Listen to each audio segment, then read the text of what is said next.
Silvio Rodríguez fue, durante décadas, la voz de toda una generación.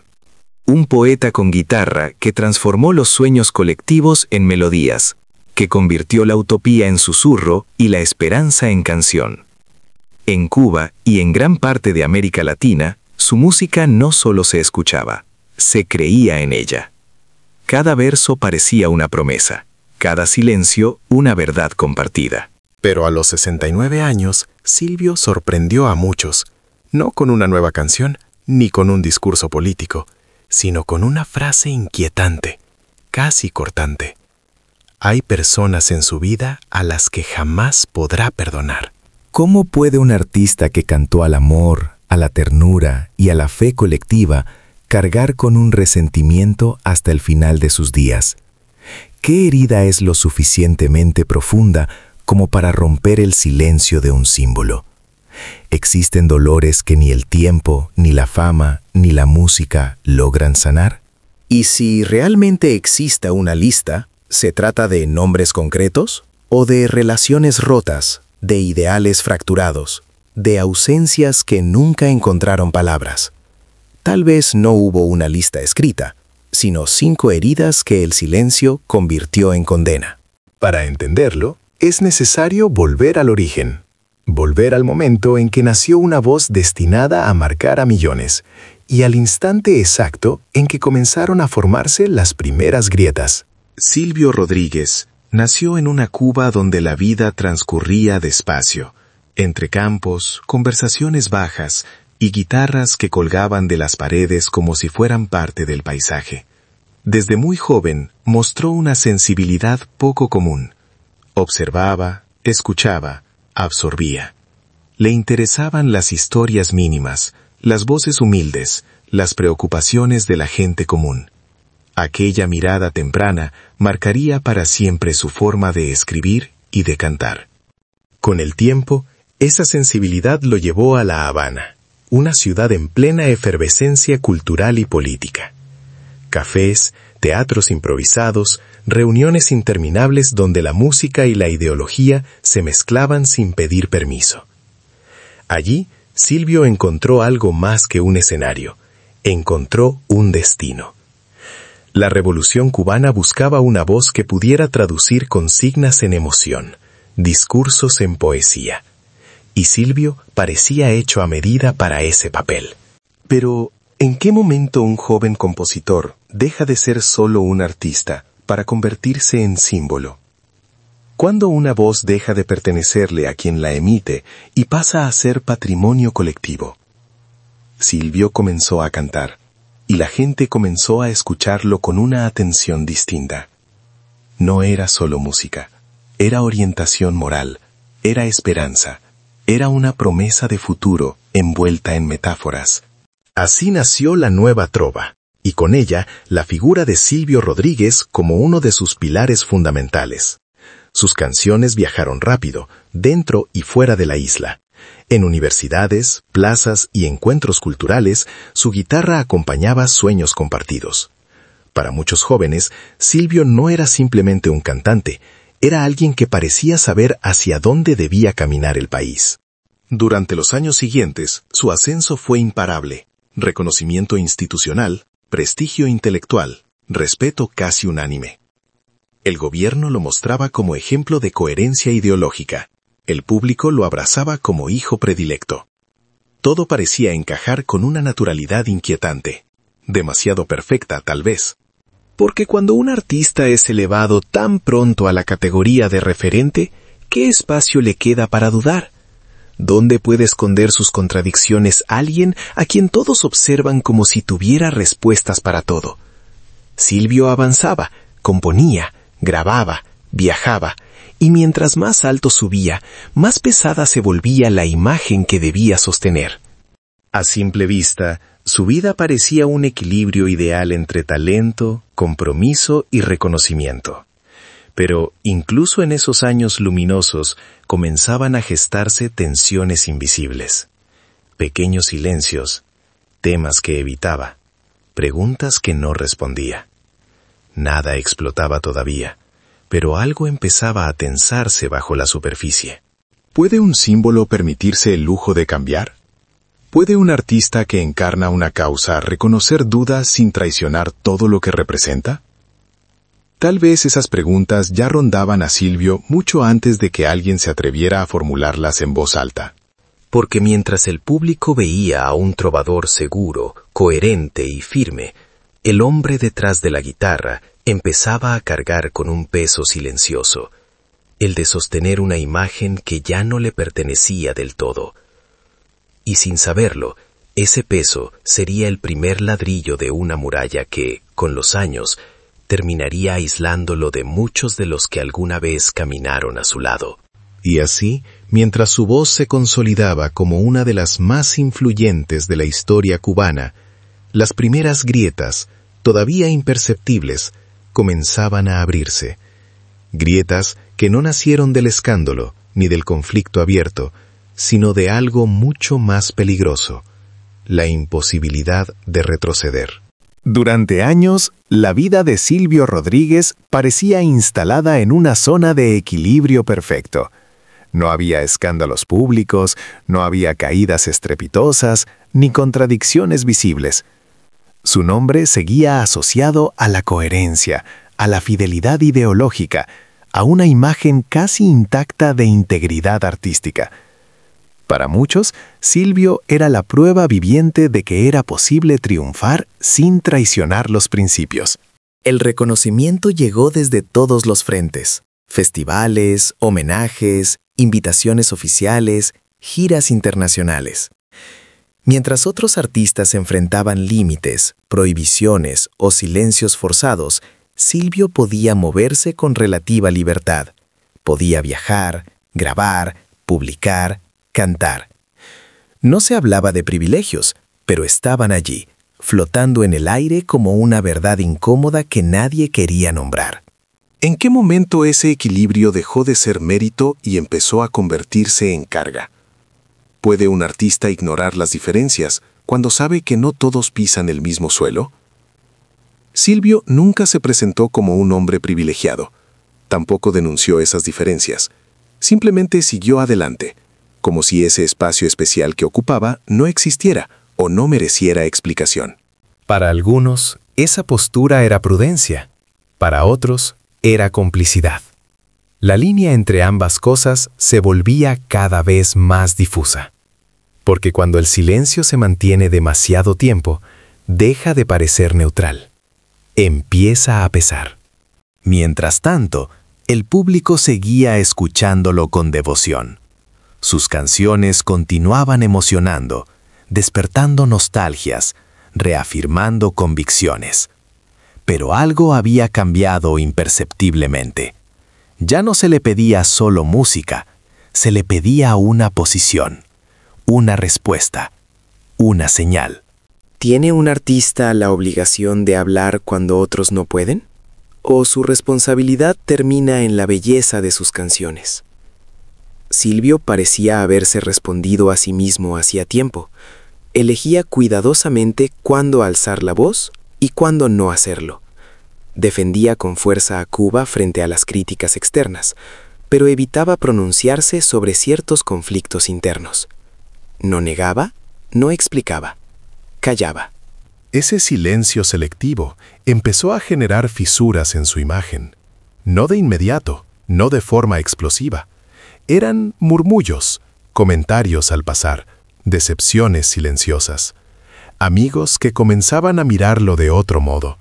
Jóvenes que ya no lo veían como una guía, sino como parte de una estructura que no terminaban de aceptar. Paradójicamente, Silvio tampoco era completamente cómodo para el poder. Su lenguaje seguía siendo poético, ambiguo, cargado de metáforas. No era un vocero rígido ni un propagandista directo. Para algunos sectores oficiales, resultaba demasiado libre, demasiado difícil de encasillar. Estaba dentro, pero no del todo. Protegido, pero no completamente confiable. Entonces surgía una pregunta incómoda. ¿Qué ocurre cuando alguien no es suficientemente radical para ningún bando? Silvio empezaba a quedar atrapado en una tierra de nadie. Para unos, era un artista que no se atrevía a criticar. Para otros, un poeta que no debía ser empujado a decir más de lo que decía. Y en medio de esa tensión, él seguía componiendo, cantando, manteniendo una imagen de serenidad que ocultaba el desgaste, porque sostener el equilibrio durante demasiado tiempo también agota. Sostener una postura sin explicarla termina aislando. Tal vez Silvio creyó que el tiempo pondría todo en su lugar, que las canciones hablarían por él, que el silencio sería interpretado como madurez, no como evasión. Pero el tiempo no siempre absuelve. A veces simplemente acumula preguntas sin respuesta. Y mientras ese equilibrio aparente seguía en pie, algo fundamental comenzaba a resquebrajarse: el diálogo. Ya no con el público masivo, sino con quienes alguna vez caminaron a su lado. Las primeras grietas no hicieron ruido, pero anunciaban algo más profundo. Porque cuando un artista deja de explicar sus silencios, otros empiezan a explicarlos por él. Y así, sin rupturas visibles, sin declaraciones incendiarias, el escenario quedó listo para el quiebre más doloroso de todos, uno que no nacería de la política ni del poder, sino de una relación que durante años había parecido indestructible. Con el paso del tiempo, el silencio de Silvio Rodríguez dejó de ser interpretado como una elección personal y comenzó a leerse como una postura. No fue un cambio abrupto. Nadie señaló una fecha exacta. Simplemente ocurrió. Las preguntas empezaron a repetirse y las respuestas nunca llegaron. En ese espacio vacío crecieron las interpretaciones. Silvio hablaba con fuerza cuando Cuba era cuestionada desde afuera. Defendía la soberanía, la historia, la dignidad de la isla. Pero cuando las tensiones surgían desde dentro, artistas detenidos, voces censuradas, creadores marginados, su voz desaparecía. No negaba los hechos, no los explicaba, elegía callar. ¿Puede el silencio ser una forma de coherencia? ¿O se convierte con el tiempo en una forma de renuncia? Para algunos, su actitud era prudencia, una manera de proteger lo que aún podía salvarse. Para otros, era una traición silenciosa a los mismos valores que sus canciones proclamaban. Y así nació una paradoja difícil de sostener. Silvio seguía siendo atacado por quienes lo veían como demasiado cercano al poder, pero también generaba incomodidad entre ciertos sectores oficiales, que lo consideraban excesivamente ambiguo, demasiado poético, poco disciplinado. Quedó atrapado en una grieta peligrosa. No era un disidente, tampoco un vocero obediente. No rompía, pero tampoco obedecía del todo. Y cuando alguien no encaja por completo en ningún lado, suele pagar un precio mayor. ¿Qué ocurre cuando no se es suficientemente radical para ninguna de las dos orillas? Desde el exilio, las críticas fueron directas. Músicos y figuras públicas lo señalaron como cómplice del régimen, como una voz elegante que maquillaba realidades duras. Desde dentro, algunos lo defendían, pero cada vez con menos entusiasmo. Otros lo miraban con recelo, convencidos de que su prestigio lo protegía de consecuencias que a muchos les costaban la carrera o la libertad. Silvio no respondía frontalmente. Prefería escribir textos breves, publicar reflexiones cargadas de metáforas, lanzar frases que parecían apuntar a alguien sin nombrar a nadie. Para unos, era una forma inteligente de decir sin decir. Para otros, una manera cómoda de no asumir responsabilidades. ¿Cuántas veces puede alguien hablar en clave antes de que la clave deje de funcionar? Mientras tanto, la relación con la prensa independiente se tensó aún más. Preguntas incómodas se acumulaban. ¿Dónde estaba su voz cuando otros no podían hablar? ¿Por qué defendía una utopía mientras muchos sufrían en silencio? Silvio no respondió, y esa ausencia de respuesta se convirtió, para muchos, en la respuesta definitiva. Paradójicamente, también empezó a perder aliados dentro del propio mundo artístico. No por enfrentamientos públicos, sino por distancias que se volvían irreversibles, personas que dejaron de llamarlo invitaciones que ya no llegaban, conversaciones que nunca se retomaron. No hubo escándalos, solo una erosión lenta y constante. ¿Puede un artista sostener una posición décadas sin explicar sus dudas? ¿Cuánto pesa la coherencia cuando se transforma en rigidez? Silvio parecía convencido de que mantenerse fiel a una idea era más importante que dialogar sobre ella. Pero esa fidelidad comenzó a levantar muros. Así nació la traición inversa. Para unos, Silvio traicionaba al no criticar. Para otros, traicionaba al no alinearse del todo. En ambos casos, la palabra traición empezó a circular, aunque nadie la pronunciara directamente. Y cuando un artista es acusado desde todos los frentes, el aislamiento deja de ser una posibilidad y se convierte en destino. Tal vez Silvio creyó que el tiempo aclararía las cosas, que la historia pondría cada silencio en su contexto. Pero el tiempo no siempre explica, a veces solo acumula heridas. Y mientras las preguntas seguían sin respuesta, una relación fundamental en su vida comenzaba a resquebrajarse de forma irreversible. Una que no dependía del poder, ni de la política, ni del exilio.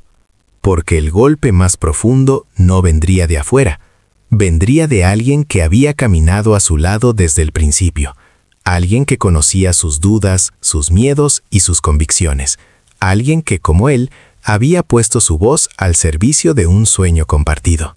Y cuando esa relación empezó a romperse, el silencio ya no fue una estrategia, fue una herida. Durante muchos años, hablar de Silvio Rodríguez era hablar también de Pablo Milanés.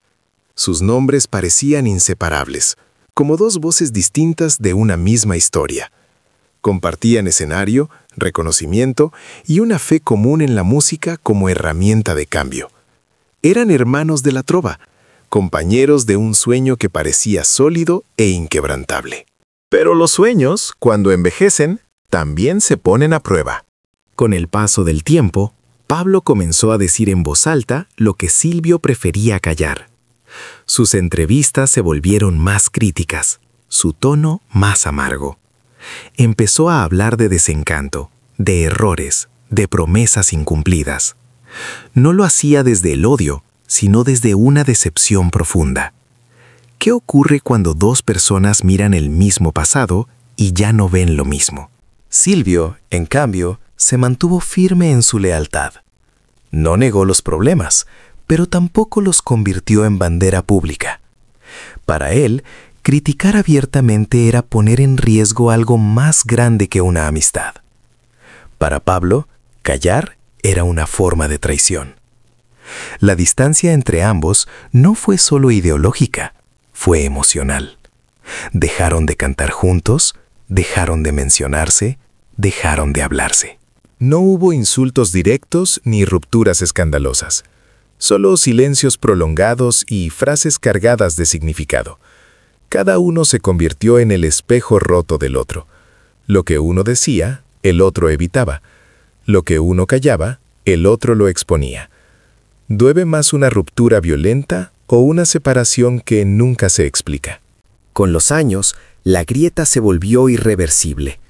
Pablo habló públicamente de haber dejado de compartir el mismo idioma con Silvio. No era una metáfora ligera, era una confesión dolorosa. Silvio no respondió de manera directa, pero escribió sobre la lealtad malentendida, sobre quienes se arrepienten cuando ya han vendido su voz.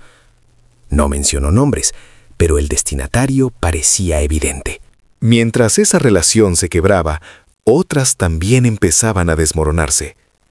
Carlos Varela, voz de una nueva generación, cuestionaba abiertamente a Silvio.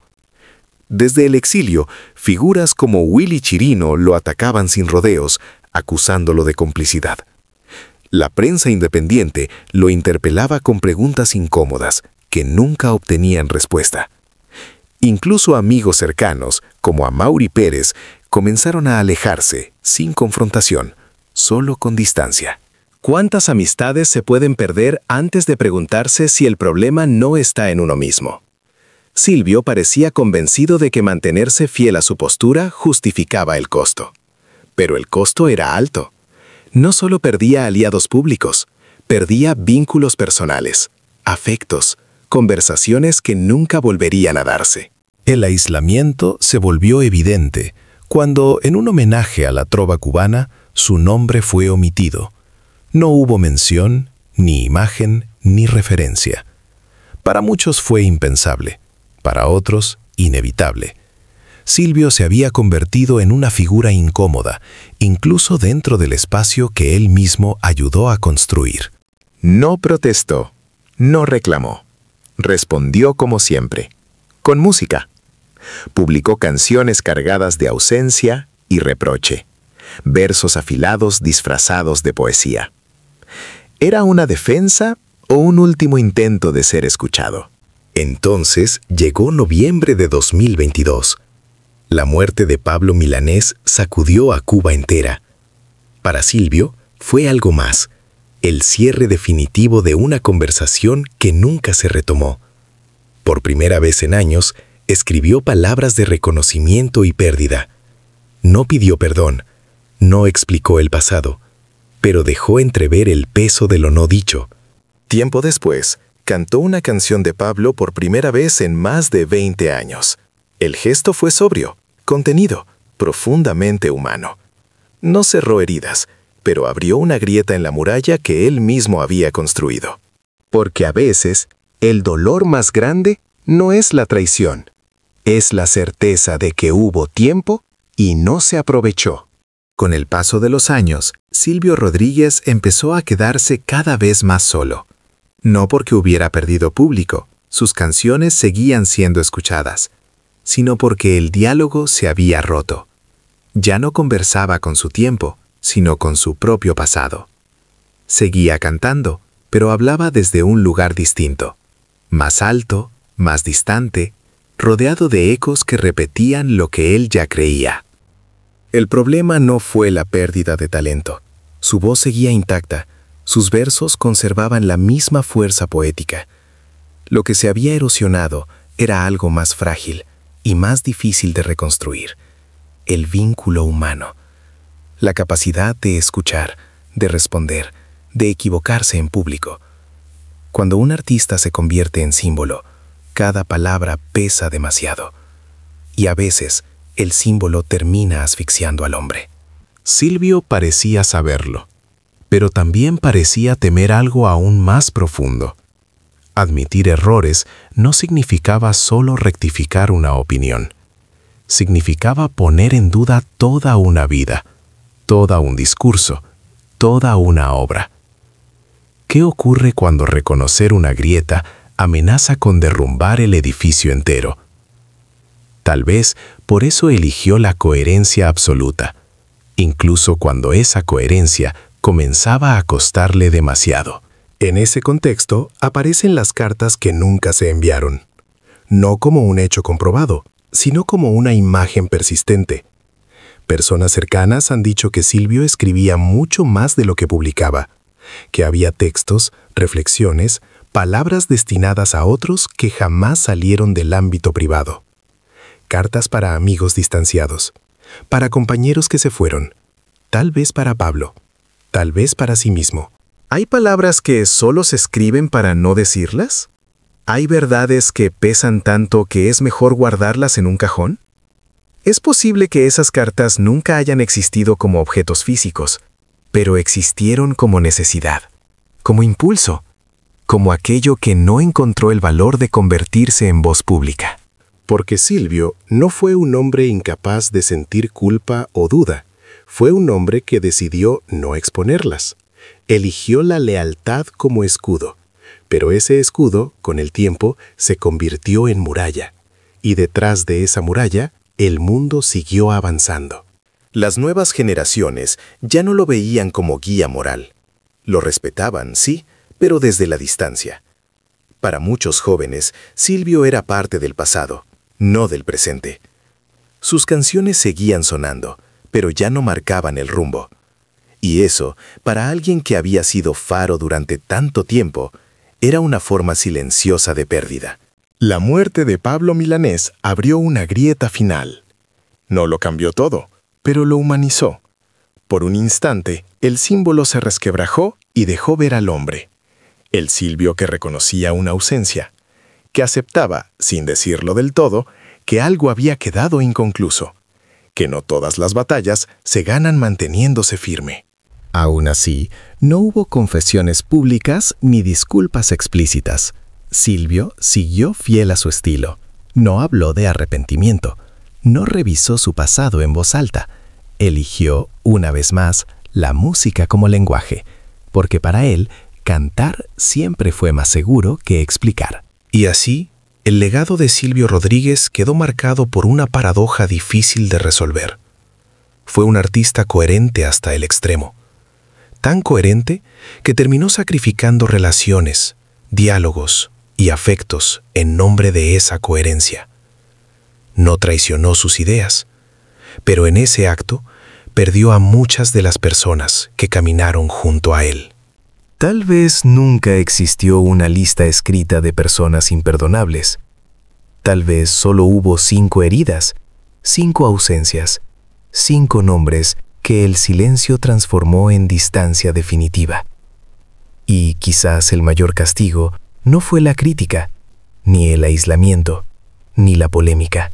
Quizás el precio más alto de la lealtad fue darse cuenta, demasiado tarde, de que ser fiel a una idea no siempre significa ser fiel a las personas.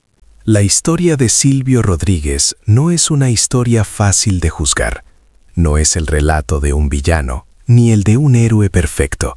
Es la historia de un ser humano atrapado entre la lealtad y el afecto, entre la coherencia ideológica y el precio emocional que esa coherencia exige. Un hombre que eligió no traicionar sus ideas, aunque en ese camino perdiera voces, amistades y conversaciones que nunca volvieron. Tal vez nunca existió una lista escrita de personas imperdonables. Tal vez solo hubo heridas que nunca cerraron, silencios que se hicieron demasiado largos y decisiones que ya no podían deshacerse. Porque a veces, lo que un artista no dice pesa tanto como aquello que canta. Ahora la pregunta queda abierta. ¿Valió la pena mantenerse fiel a una idea cuando el costo fue la soledad? ¿Se puede defender una causa sin perder a las personas que caminan a tu lado? ¿Y qué habrías hecho tú en su lugar? Déjanos tu opinión en los comentarios. Queremos saber qué piensas sobre la historia de Silvio Rodríguez, sobre sus silencios, sus decisiones y su legado. ¿Lo entiendes? ¿Lo cuestionas? ¿O ambas cosas a la vez? Te leemos.